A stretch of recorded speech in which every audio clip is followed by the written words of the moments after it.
Hey guys, welcome back. Today we're going to be talking about the Tampa Bay Lightning.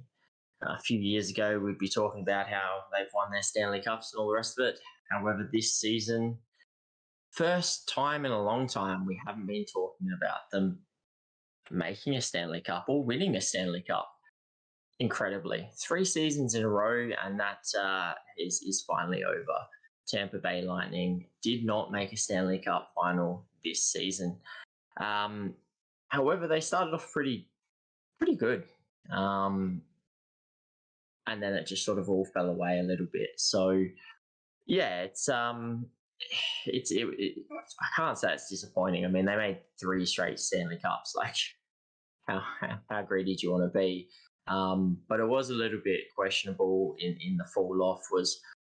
Did they fall off because they already had the number 3 spot locked up? They knew they were playing Toronto.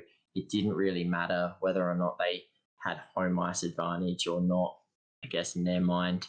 So yeah, saw them fall away a little bit towards the end.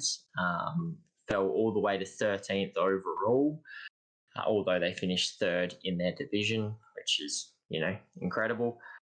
With 46 wins, 98 points.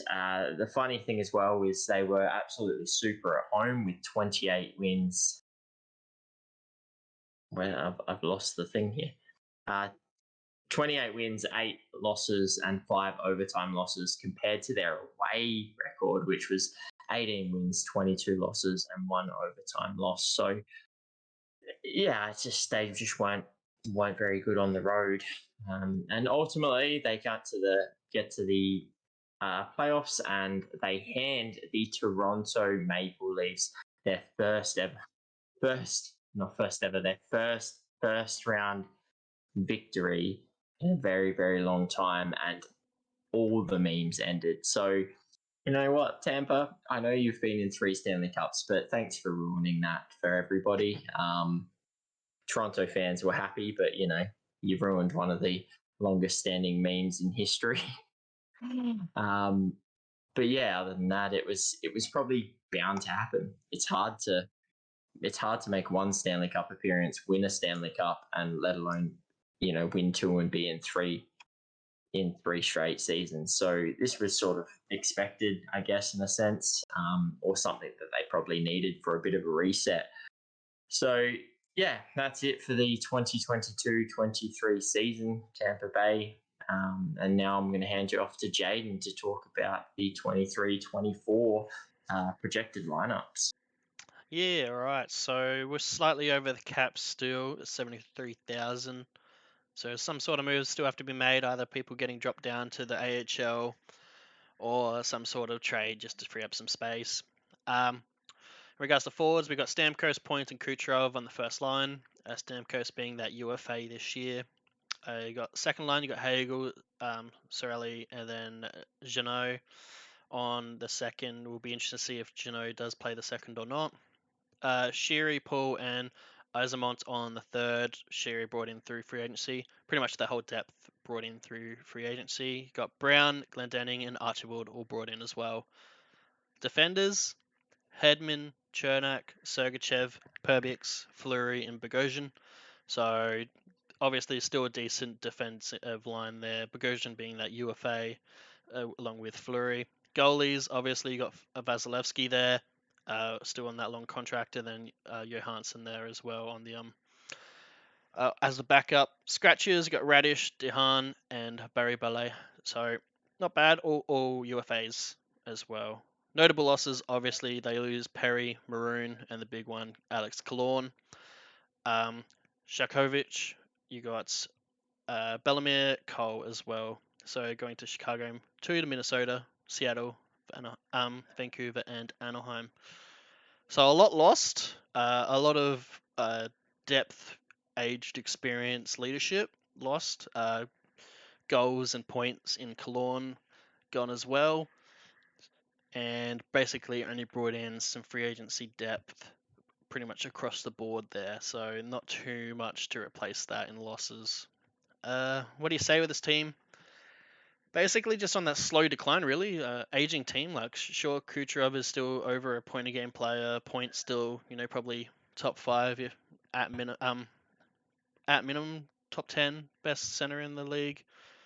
Stamkos being Stamkos, not much to say there. They've got amazing depth through the center and Cirelli and Paul. It's just really those wingers, in my opinion. I don't mind their defense. Obviously, Vasilevsky's great. It's just really those wingers and getting those goals. So I don't know. It's just that question: do they make the playoffs this year or not? That's really the question.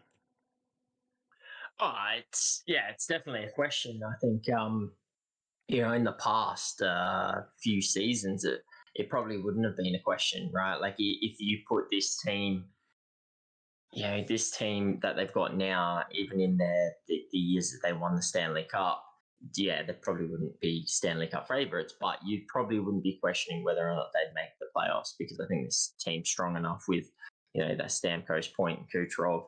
Their first and second line defense is relatively good, and Vasilevsky is solid, as we know. However, that was more because there wasn't exactly a great amount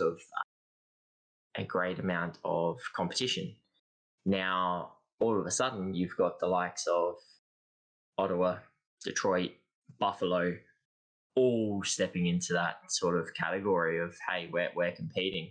Whereas before it was just that top four, and that was it. Montreal had the one season when it was that they weren't even a part of their division anymore. They were in the Canadian division where they were reasonable, but outside of that, not too much. So, yeah, I mean, in previous years, you probably state that, they'd probably at least get a wild card spot. However, with 7 teams in the Atlantic competing for playoffs this season, which I truly do think that's going to be the case, you could quite easily see this Tampa Bay team slip out of that playoff race. They had a real bad fall off towards the end. Whether or not that was complacency because they had obviously locked up a top 3 or not is, you just don't know. But they had some good form in the playoffs, although they ultimately lost in 5 to the Leafs. But yeah, look, for me, I think it might be time. I'm looking at it and going, they've traded out a fourth line of Perry, Maroon, and Bellemere and brought in another fourth line, which is completely new, which I don't think is improved. They lose Killorn, who's pretty solid. They lose a reasonable defender in Cole, and they haven't really replaced those. I don't think Fleury's that flash. I think they've got a really solid first line D. I think Sergeyev's obviously a beast, but outside of that, it falls away a little bit. Yeah, I think they got a top 3, and then the bottom 3 kind of fall off a little. mean, Like I give a little. Bogosian's serviceable, but It's serviceable, but it's really. I don't mind Perbix, so I reckon their top 4 is solid. Take it every day of the week, but that bottom pairs are pretty bad for me. questionable. And then yeah, it's just like I love their centers in regards to Point, Cirelli, and Paul, so it's easy to build around, and it's just that depth. Like you got Jeannot at the second there, because Eisenmont's going to come up, Archibald's going to come up, like that's your issue here is just your winging, your depth, and you can rely on Vasilevsky on the back there. So yeah, in my opinion, it's just purely the wingers, because I don't mind Paul. I think he's really good. Cirelli obviously really good. So yeah, it's just the wingers. Obviously they don't have the money to do it because like the way this team's done it, they're built to go for it because all these players have either no move clause or no trade clauses. So no matter what, if you wanted to rebuild, you couldn't. So they're assigned a long term. So you're kind of stuck in this for the long term, and you have to keep going for it. And unfortunately, because so much top money is tied up in a lot of players, that you can't really afford to put it into your wingers. Like you look at their bottom 9 wingers, right? The highest paid is 2.6 mil with Jeannot there. Like that's the issue. You got a 2 mil Sherry that's just brought in, but then you just got Archibald, Brown on those basically low range contracts. Same with Eismont, and then 1.5 for Hagel. So that's the I issue mean, for me. Hagel's a beast. Like Oh no, Hagel, he's 30 a odd goals beast. He's last obviously season. overperforming that contract easily. But Yeah, I'm just saying there's not much money on those bottom line, and I think that's the problem. and they've And got no money left either, and they which got no is money left. Like they got a lot of money tied up in their top two defenders, and Sergachev and Hedman, and a lot of money tied up in your goalie and Vasilevsky. So, mm, as great as obviously Kucherov outperforming his contract. Point is, Stamkos is, but Cirelli doing good. Paul, I think, is a very, very good player. So they don't have bad contracts. It's just there's no money, and that with it, there's not. You, yeah, and what do you do with Hagel well, there's next that. year? Well, I'm guessing Like Stamkos probably takes some sort of cheap contract, uh, possibly. he'd But have to. but then you still got to either re-sign or change up Fleury, Bogosian. You got all your scratches there in regards to your depth, and because they've been good for so long, you're not going to have the greatest of prospects coming through to replace these players. So No. I don't know. I've lost a lot of limelight for this team, especially basically since that Jeannot trade. I think that was the end of the era. Personally, I think you, you can't be doing that trade. Like they signed him to a contract for 2 years. Like he's got 2 years. He's got 2.6 mil. Like, and you sign a whole entire draft class away for it. So Yeah, like if you're going to trade that for a player, like what they gave away for a player, surely you're signing him long term to a decent contract, not a 2 year 2.665. Like we said it when the trade happened. Like everyone was, a few people said, "Oh yeah, but Tanner, he brings a lot to the table and all the rest of that." He got dropped in the playoffs. yeah, he only played 3 games, 0 points and -2. They didn't play many more, but still, Yeah. um, he didn't do a whole lot more for them. And again, they signed him for 2 years at 2.65, which tells you that they're not quite sure what he brings to the table either at this point. Like, only giving him a 2 year contract, that money, like, that's nothing. Mm. So, yeah, unless they're really confident that they can re sign him once he's proven what he can do. But yeah, to give up a first, a second, a third, a fourth, a fifth, and then obviously the, previously first round draft pick in Cal Foot, that's just a lot for that type of player. I just thought, yeah, I agree with you. They lost me a little bit with that trade. I thought, have you gone mad? I know you're in a win now mode, but I don't think Tanner Jeannot improves you in a sense. No, I think he doesn't really do much for you. And what made this team great and winning cups, was getting those Blake Colemans, obviously Patrick Maroon, having Cologne, like all those type of contracts. That's what wins you the cups. And I don't see the Blake Colemans or the Patrick Maroons anymore on this team. Like the closest I see to Yeah. a Blake Coleman is kind of like a Nick Paul. That's basically Mhm. it. But yeah, I just don't see what this team has anymore. Like Sergachev is a beast, don't get me wrong, but Hedman's not probably top 3 defensive defender anymore. He's easily in the top 10, but obviously he's But sliding he's getting away. old. Yeah, like he's getting old. How much longer can Kucherov put up those type of numbers? Obviously he is centered by Point, who's absolutely amazing, probably top 5 center in the league. Uh, Stamkos obviously has to keep um, staying healthy as well. It's yeah, it's just that age old question where like these players get older, they get injured more often, and when does their decline like seriously happen? Like, is it a slow decline? Like some people just fall off a cliff sometimes, and you can't move these contracts. Like Vasilevsky's there for 9.5 mil, you can't move him really. I just feel Mm. I just feel like they need to shake something up because I feel like they've got a lot of money tied around, and I I don't know what you would. I would probably move on to like a Vasilevsky, get in someone like a Hellebuck for that cheaper contract for that 1 year, and then you pay him out to a Vasilevsky contract next year. Like those are the type of contracts I'm looking at. But obviously, these people will have to approve to be moved, and they're probably not because it's Florida. You get tax haven basically, nice warm weather, win cups, be competitive. There's not much to dislike being there. So yeah, I don't know. I don't know the future. I don't think they make the playoffs possibly. Like if they do, it's a wild card. It's just because I think something like a Buffalo or Ottawa really take it out of those three. With Detroit competing, I feel like they're probably my favorites to push this team out. I think a majority of people it's Buffalo that is their favorite, but I'm more leaning on towards Ottawa in a sense, and I just don't. Yeah, my favorite's Ottawa.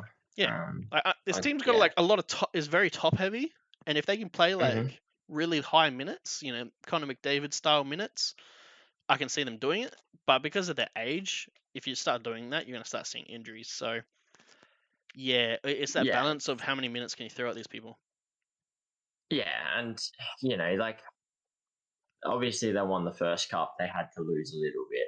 They won the second cup, they lost more. They went to the Stanley Cup final again, didn't win it this time, but they lost more. So it's 4 straight seasons basically of just losing players, right?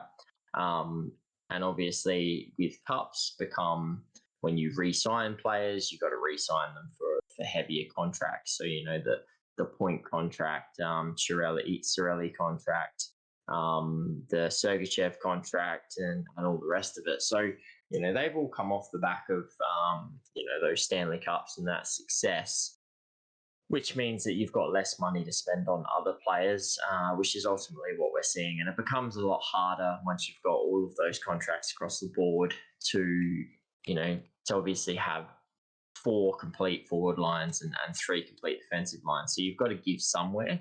But yeah, I just feel like they've continuously gotten weaker and weaker year on year. And it's hard to write them off. I don't like writing a team like this off because we do know that the superpower, like the superstardom they've got, can do a lot. And that top line is phenomenal. You look at that second line with Hagel and Shirelli, like even if Janot can just, get his game going at some point with those two as his line mates, who knows what could happen there. Then you got that third line it's not terrible with Sheary and Paul. Isimon is just, it is what it is. So there's some potential there, but I feel like this team's just continuously gotten weaker as each year's gone on. And I think now with the strength of that Atlantic division,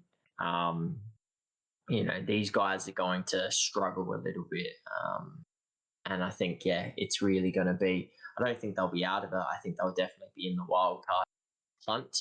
And I definitely think that, some of these veterans have it in them to turn them into back into that playoffs and get them in that playoff hunt. And once they get to the playoffs, anything's possible. I'm just not sure this season that they're going to actually get there. I think it's going to be extremely tough. It's not just the 7 Atlantic teams you've got to worry about. It's the strength of the East in general for those 2 wildcard spots as well, obviously. So, yeah, if ever there was a year for a team like Tampa Bay to miss out in the playoffs, I think it's this season. And next season's just going to become even more of a struggle for them, I believe, because you got Stamkos as a free agent and Hagel needs to be re-signed. So, yeah, you said Stamkos could take a pay cut, but Hagel put up 30 goals last year. If he puts up 30 goals again this year, he's not going to come cheap.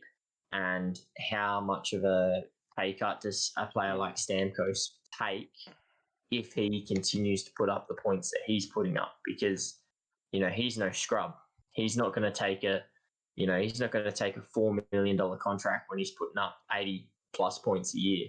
Well, no, but you do have to remember that it is Florida, so they do get a tax haven, so that's why they get to sign these people a little bit cheaper. And the cap goes up, but I could definitely see him doing it just for a couple more years with his friends and whatnot, as the captain. How much is obviously the big question. I Mm. could only see, like, obviously you got Tanner Jeannot, that's 2.6 mil, but if he does, require like an 8 million plus contract, I can only see the only movable contracts are either Sergachev or Sorelli. So two pieces you wouldn't want to lose by any means, No. but or a Chernak. So all 25, 26 year olds, these are players you don't want to move, and it's that thing where you probably might have to even trade Hagel if it came to that. But he is kind of your Stamkos kind of replacement or whatnot in the future. So yeah, it's going to be hard. Maybe they don't even re-sign Stamkos. That'd be an interesting little turn of events. I don't think it pans out that way, but maybe they do end Yeah. up going separate ways. But yeah, I don't think this team can get it done because the depth is not there. Any injuries that happen, like if Kucherov goes down, I feel like this team's done because there's Mm. like Point won't have anyone to score him goals. You have Stamkos, but then he is aging and is basically there's going to be no D on that line if that is the case. If Point's having to do everything given Stamkos, so because I don't see who steps up. Put a Jeannot on that line, like ugh. So yeah, it's really that depth, especially in the forward line. I don't like their bottom pairing D either. Personally, I don't think it's gonna crack it. But obviously they can have limited minutes with people like Sergachev and Hedman and Chernak and whatnot on that D core. And then yeah, it comes down to how many games do you play with Vasilevsky. Like obviously he's probably gonna play what 50, 60 60 game. plus. Yeah, so Yeah. like he's played 60 in the last 2 seasons. Like how much is that taking a toll on his body? Because like sure he's nimble, he can do the splits and do all the things, but eventually you get in one wrong move and you get a little injury and yeah. So I just wonder how much Well, that's going to exactly. take a He's toll on almost him. 30 as well. Yeah. He's almost 30 as well. He's been playing, like you talk about when was his first big one? Back in 16, 17, he played 50 games, then he played 65, 53, plus playoff games as well. He played 17, then 4. And then he goes 19, 20, 52, 42, 63, 60. And it's like, yeah, well, that's some big games as well. But then you forget that, okay, he also played 25 playoff games, 23 playoff games, 23 playoff games. So Mm. he's played a lot in the last, 6 years or whatever you're looking at. For how insanely like mobile he is, generally those players get injured pulling like a hammy or a groin. For how like doing the splits all the time and getting in those slightly vulnerable positions, but he's done really well to stay Mhm. out of that.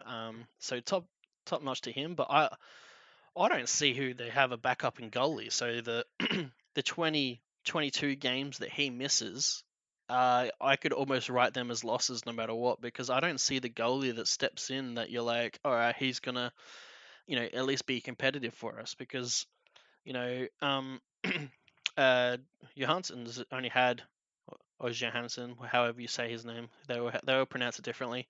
Um, he's only played a handful of games every season, 9, 3, Mm. 6, whatnot. And if you need goalies to be covering a 22 or 20 or whatever games, in case Vasilevsky plays 60, I just I could almost write them as losses, or at least 15 out of 20 of those as losses. And I feel like that could be the crux of what kicks them out of that wild card race. Yeah, it's definitely going to be a big question mark around. I know Vasilevsky obviously holds a lot of games, as we just spoke about. And even if he does play the 60 games and he doesn't get injured and all the rest of it, as you said, that 20 plus games that he's not playing for, that could be the difference. And I mean, maybe Johansson or whatever, however you pronounce it, steps up to the plate and does well enough.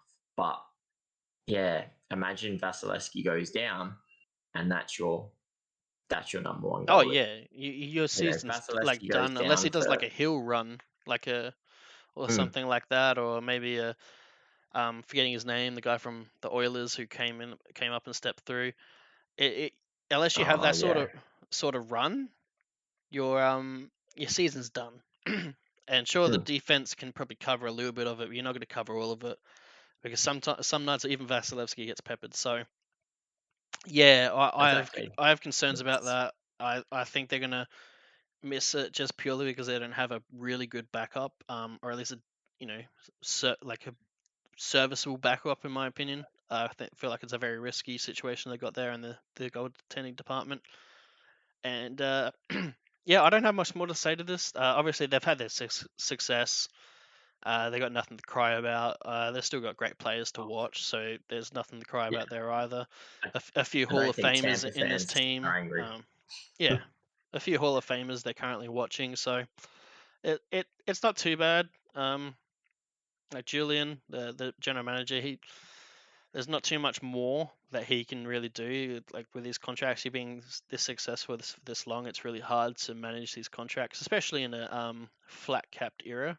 But now it's Mm. finally moving up, maybe to alleviate some of this stress. But yeah, that Hagel situation's a real doozy, and it could go up in the air. It really does rely on what Stamkos does. If he did take a huge cut, I'd be like, let's go for it again. I've had my pay. Signs a 1 year, 4 million contract or something like that, and gives that extra 4 million plus to Hagel for his contract. Then I could see it getting done. But Yeah, that's what it's going to take for this team. and you got to remember as well that this team hasn't just. It's not just the 3 years prior to last season that these guys have been good for. Oh no, These guys have been good for quite some time as well, right? Like you're basically looking since at a Stamkos, right? That's what it feels well, like. pretty much like 2014-15 they make the Stanley Cup final. Mm. So 14-15 they make the Stanley Cup final. You get 17-18 they 17-18 they make the Eastern Conference final, ultimately lose to Washington. But you've got a Stanley Cup final berth there. Those few seasons where they struggled a bit, and I think they lost Stamkos for a large period of a season. But then they get straight back to it in 17-18, where they're absolutely phenomenal. It was shocking. People were shocked when obviously Washington beat them in that Eastern Conference final, and obviously Ovechkin finally gets his cup. But then the following season, they have an absolute record-breaking season and get kicked out first round. So they were phenomenal in that season, Columbus. right? Yeah. Right, phenomenal. And then they finally win their Stanley Cup in 2020. They win another one in 2021, and then they ultimately lose. So they have been phenomenal for a very long time. So this isn't Probably 10 just years, yeah. they had yeah they haven't just had 3 years of success. They've had two Stanley Cups. They've appeared in the finals 4 times in the last 10 years, or 10 seasons, and they've ultimately in the other seasons made an Eastern Conference final, had a record-breaking season. So yeah, it's. I don't think there's too many Tampa fans that would be like, "Oh, the dynasty's over." Like, obviously, everyone's disappointed when your team's dynasty finishes, sort of thing. But at the same time, any dynasty that ends with two Stanley Cups, not just one, two, and more, and several more Stanley Cup appearances and some really good playoff runs that they've experienced. I don't think anyone's angry at that. You've gotten to witness some fantastic hockey for the last 10 seasons, basically. Not a lot of teams have been able to say that. um, Yeah.